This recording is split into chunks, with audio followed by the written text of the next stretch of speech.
C'est l'heure du journal sur AMD Pro Télévision. Mesdames, Messieurs, merci de nous rejoindre. Ouvrons cette édition du journal en politique.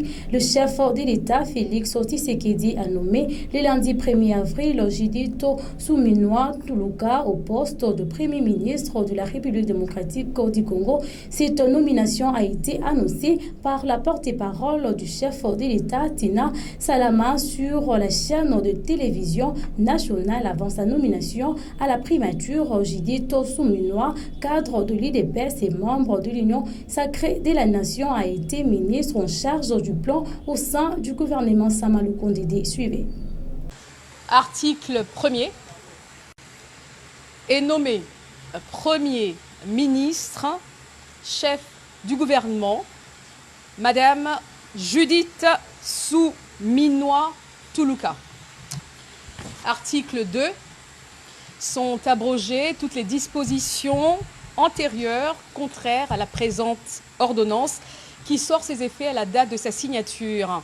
Faite à Kinshasa le 1er avril 2024, Félix Antoine Tshisekedi Tshilombo pour copie certifiée conforme à l'original.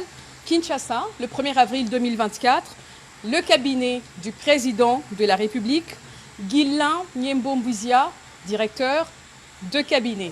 Je voudrais remercier son Excellence Monsieur Félix Antoine Tshisekedi Tshilombo, président de la République et chef de l'État, pour la confiance qu'il me fait en me nommant Premier ministre.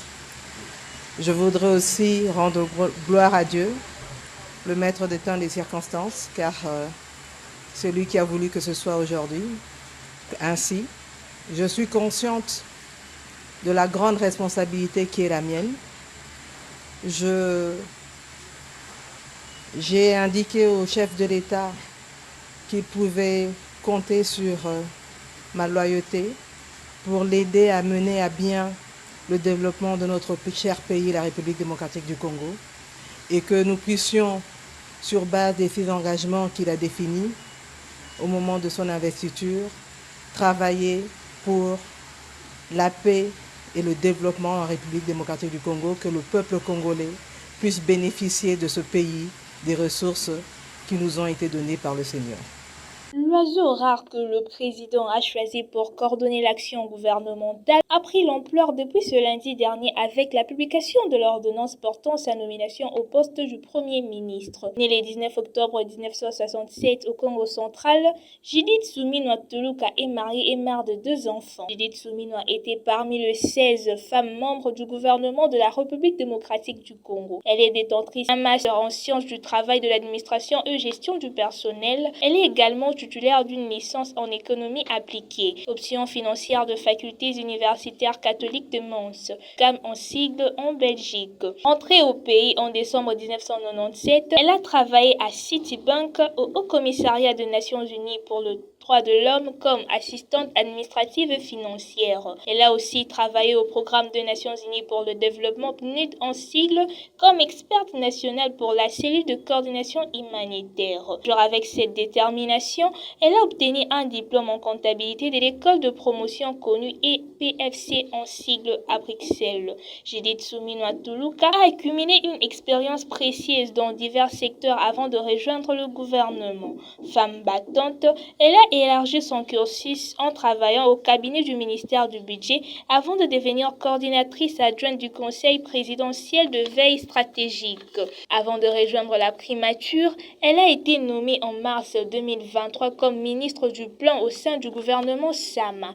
Elle est aujourd'hui première femme nommée à la tête de la primature en République démocratique du Congo et comme Premier ministre.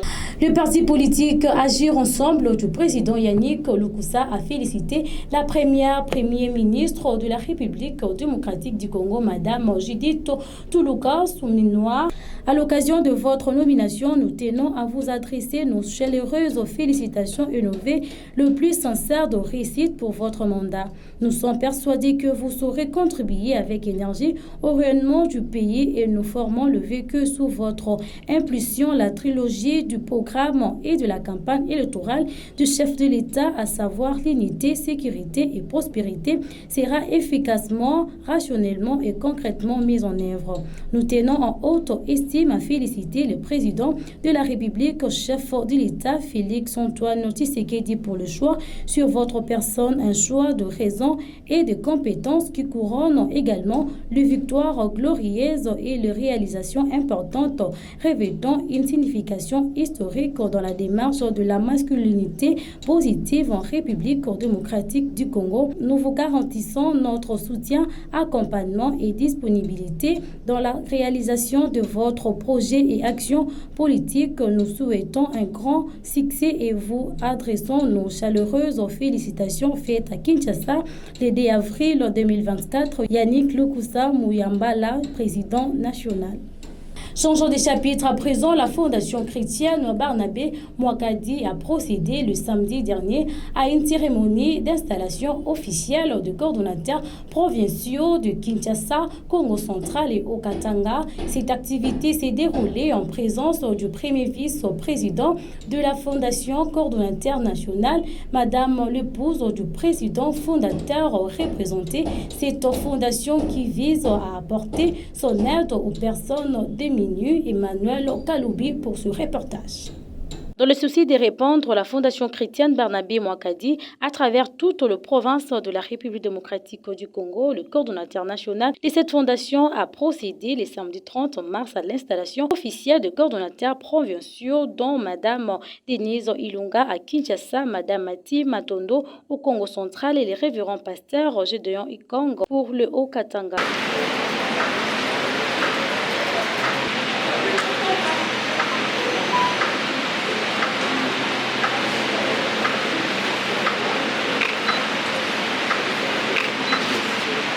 Occasion faisant le larron, le secrétaire général de la Fondation chrétienne Barnabé Mwakadi est revenu sur l'importance de cette activité.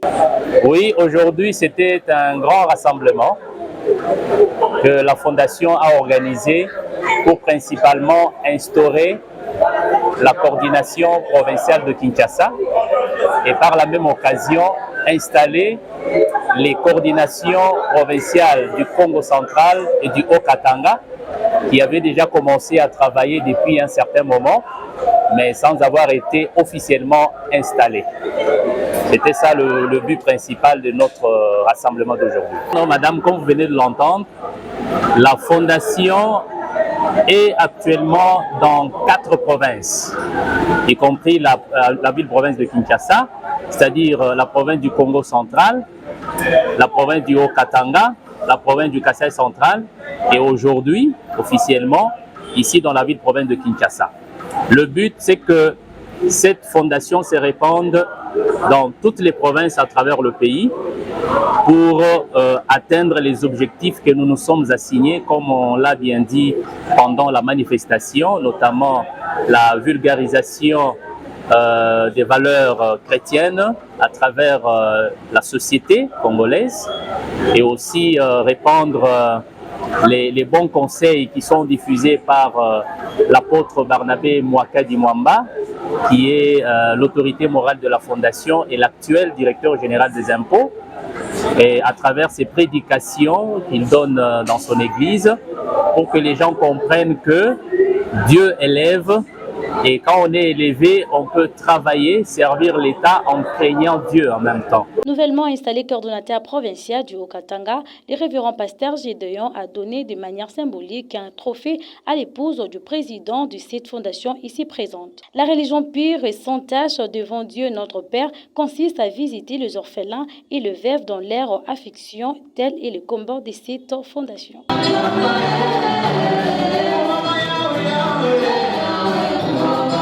Information dans nos provinces à présent avant de boucler complètement cette édition du journal. Depuis le 16 mars dernier, la ville de Goma, chef-lieu du Nord Kivu, et le choix d'une mission humanitaire d'envergure menée par l'ex-première dame de la République démocratique du Congo, Marie-Olive Lembe Kabila, a procédé à la remise d'une assistance humanitaire constituée de non-vivres à plus de 1000 ménages déplacés de guerre venus de territoires de Massissi, Rutshuru et Nirangongo. La cérémonie de remise s'est déroulée dans une ambiance empruntée d'émotion et de gratitude. Suivez. La situation humanitaire dans la province du Nord Kivu est particulièrement préoccupante. Des milliers de familles ont été contraintes de fuir leur village en raison du conflit armé et de violences qui sévit dans la région. Ces populations déplacées se retrouvent souvent dans des conditions de vie extrêmement difficiles, manquant de nourriture, d'eau potable, de soins médicaux et des abris de sang. L'intervention de Marie-Olive Lembe-Kabila constitue un véritable soulagement pour ces familles éprouvées et dépourvues de tous. Le don de non-vivres remis, composés de vêtements et d'une somme importante d'argent, permettront d'assurer leur survie pendant 2 jours.